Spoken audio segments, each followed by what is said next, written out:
পনির তো অনেক রকম করে খেয়েছেন, এভাবে একবার করে দেখুন, খেতে অবশ্যই ভালো লাগবে।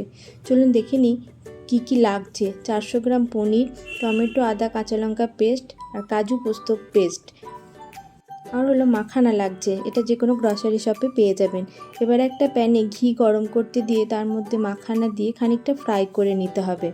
এরপর একই প্যানে কিছুটা সর্ষের তেল দিয়ে তাতে গোটা জিরে, শুকনো লঙ্কা ফোড়ন দিয়ে করে রাখা টমেটো পেস্টটা দিয়ে খানিকটা নেড়েচেড়ে নিতে হবে। এরপর এক এক করে নুন, হলুদ, কাশ্মীরি লঙ্কা গুঁড়ো দিয়ে ভালো করে নেড়ে নিয়ে কাজু আর পোস্তর পেস্টটা দিয়ে ভালো করে নেড়ে নিলাম।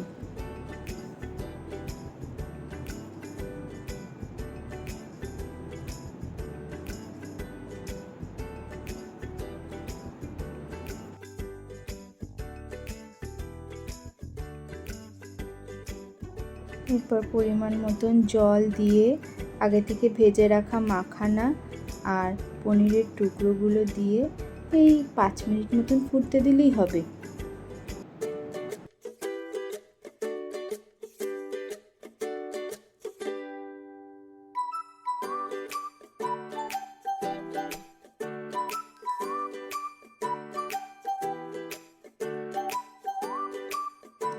ঢাকনা খুলে তাতে ঘি আর গরম মশলা অ্যাড করে দিলাম।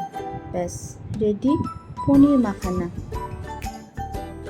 গরম ভাত, লুচি, পরোটা সবার সাথে খেতে ভালো লাগবে। আপনারা রেসিপিটা বাড়িতে ট্রাই করুন, আর কেমন লাগলো অবশ্যই জানাবেন কিন্তু কমেন্ট বক্সে।